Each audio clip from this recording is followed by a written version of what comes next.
Bulldozer justice एक ऐसी practice है जो आजकल हेडलाइंस में है और लोगों के मन में एक सवाल पैदा कर रखा है कि क्या एक व्यक्ति के क्राइम के लिए उसके घर को तोड़ना सही है। हालांकि आपको याद होगा कि सुप्रीम कोर्ट ने अब इस प्रैक्टिस पर लगाम लगाते हुए एक इंटरिम ऑर्डर पास किया था, जिसमें कहा गया कि बिना कोर्ट की परमिशन के किसी के घर का डेमोलिशन नहीं होगा। ये ऑर्डर 17 सितंबर 2024 को दिया गया था। इसके बाद कई लोग सुप्रीम कोर्ट के इस फैसले से खुश नजर आए थे और कोर्ट की काफी तारीफ कर रहे थे। बुलडोजर न्याय नहीं हो सकता है। बुलडोजर अनकॉन्स्टिट्यूशनल था।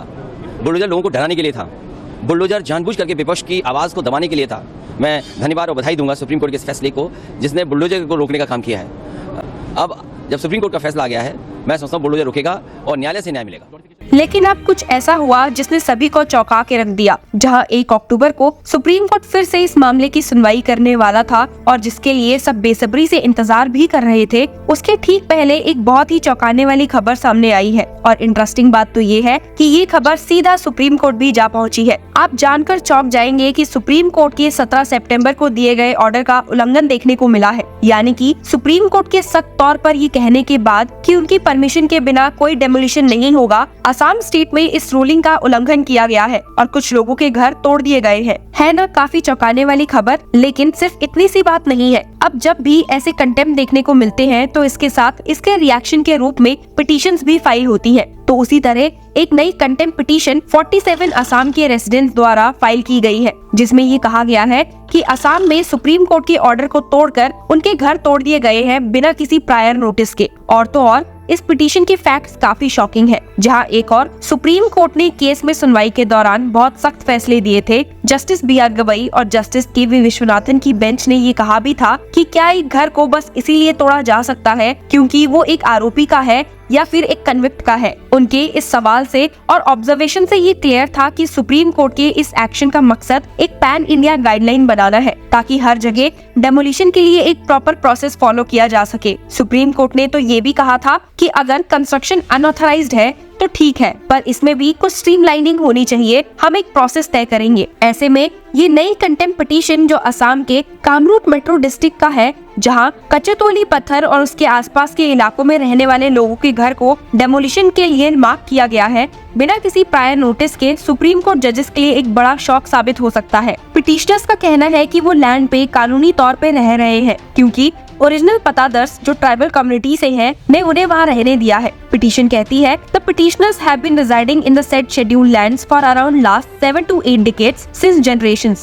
but they have never engaged in any disputes or clash with the tribal or protected people living in the adjoining areas. They have been living peacefully and through proper relationship with people belonging to all the communities, whether it be social or trade relationship. There have never been any protest or revolts against the petitioners and the other similarly situated people by the tribal people. As such, eviction of the petitioners would not only deprive the petitioners of their homes and livelihood, but also disrupt the societal fabric of the area. Petitioners का ये भी कहना है कि उनका case already Guwahati high court के समक्ष था, जिसमें एडवोकेट जनरल ने अंडरटुक किया था कि जब तक उनका रिप्रेजेंटेशन नहीं डिस्पोज होता तब तक उनके खिलाफ कोई एक्शन नहीं लिया जाएगा। लेकिन फिर भी बिना किसी नोटिस के उनके घर तोड़ दिए गए, जो डायरेक्टली सुप्रीम कोर्ट के ऑर्डर की अवहेलना थी। पिटिशनर्स का ये भी कहना है कि Assam land and revenue regulations 1886 के तहत एक नोटिस देना और 1 महीने का टाइम देना कानून का हिस्सा है। इस प्रोसेस को फॉलो नहीं किया गया, जो एक तरह से नेचुरल जस्टिस की प्रिंसिपल्स का उल्लंघन भी है,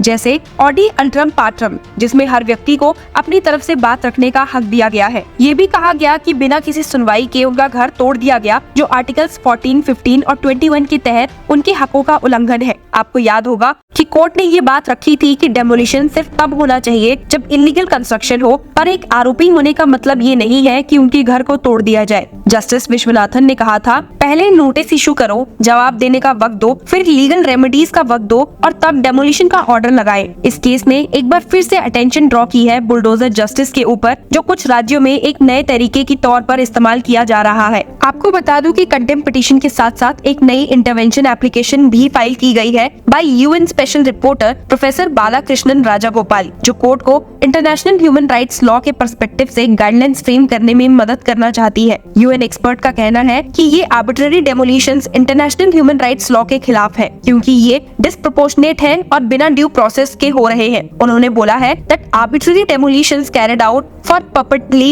punitive reasons are aggravative forms of human rights violations, especially when they target or result in discriminatory impacts against minorities। Application file करने वाले एडवोकेट आकर्ष कामरा ने आर्ग्यू किया है कि जब डेमोलिशंस होमलेसनेस के कारण बनती है तो ये क्रूल और इनह्यूमन ट्रीटमेंट के बराबर होती है। आपको याद होगा कि दिल्ली के जहांगीरपुरी का केस, जिसमें इलीगल कंस्ट्रक्शंस का हवाला देकर कई पुराने घर तोड़ दिए गए थे, वहाँ भी कई लोगों का कहना था कि उनके घर इसलिए तोड़ दिए गए क्योंकि उनके घर के किसी व्यक्ति ने कोई कानून विरोधी काम किया था। सीनियर एडवोकेट सीयू सिंह ने दिल्ली के इस केस को याद दिलाते हुए सुप्रीम कोर्ट के समक्ष कहा था कि कुछ केसेस में तो प्रॉपर्टी किराए पर दी गई थी, फिर भी उसे तोड़ दिया गया। 50-60 साल पुराने घर तोड़ दिए गए क्योंकि ओनर के बेटे ने कोई क्राइम किया था, उन्होंने ये कोर्ट को बताया था। उदयपुर में भी एक ऐसा ही केस सामने आया था जहां एक स्टूडेंट ने अपने क्लासमेट को चाकू मार दिया था और उसके बाद उसके घर को तोड़ दिया गया। सुप्रीम कोर्ट ने इस पर भी अपनी टिप्पणी दी थी और कहा था कि अगर किसी व्यक्ति का बेटा न्यूसेंस है तो इसका ये मतलब नहीं है कि उसका घर तोड़ दिया जाए। आपको याद दिला दो कि सुप्रीम कोर्ट में इस केस की सुनवाई के दौरान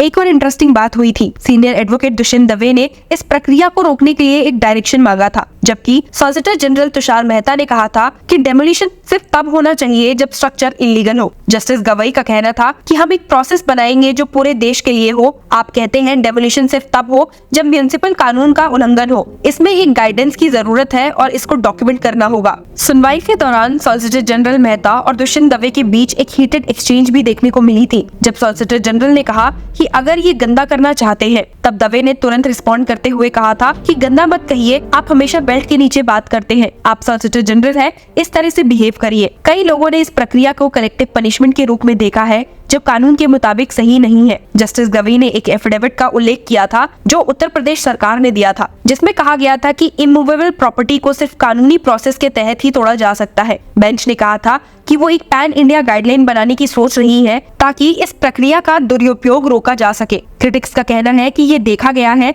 कि बुलडोजर जस्टिस सिर्फ एक राज्य तक सीमित नहीं है, बल्कि कई राज्यों में इस प्रक्रिया का प्रयोग किया जा रहा है। इस वजह से अब एक नेशनल गाइडलाइन की जरूरत महसूस हो गई है जो डेमोलिशन की प्रक्रिया को स्ट्रीमलाइन करे। सुप्रीम कोर्ट ने भी अब तक काफी स्ट्रिक्ट स्टांस लिया है, पर ये देखना बाकी है कि क्या आगे और भी ऐसे नए रूल बनाए जाएंगे। बुलडोजर जस्टिस पर फाइनल वर्डिक्ट अब आने वाला है और तब तक देश भर में बुलडोजर के इस्तेमाल पर रोक लगा दी गई है। क्या आपको लगता है कि ये सुप्रीम कोर्ट का कदम सही है, या फिर आप ये मानते हैं कि इलीगल स्ट्रक्चर्स का तोड़ना बिल्कुल सही है? ये सवाल अब हर सिटीजन के मन में है। साथ ही बुलडोजर जस्टिस का मुद्दा सिर्फ असम तक ही सीमित नहीं है। हर राज्य में ये प्रक्रिया देखी जा रही है जिसमें इलीगल ऑक्यूपेशन के नाम पर लोगों के घर तोड़ दिए जाते हैं। पर जब तक कानूनी प्रोसेस फॉलो नहीं होता, तब तक इस तरह के एक्शंस को कहीं न कहीं हमेशा कानून की अवहेलना के रूप में ही देखा जाएगा। अगर आप किसी ऐसे केस का हिस्सा हैं या फिर इस प्रक्रिया को फेस कर रहे हैं, तो सुप्रीम कोर्ट का ये फैसला आपके लिए एक रे ऑफ होप बन सकता है। जैसे सीनियर एडवोकेट दुष्यंत दवे ने कहा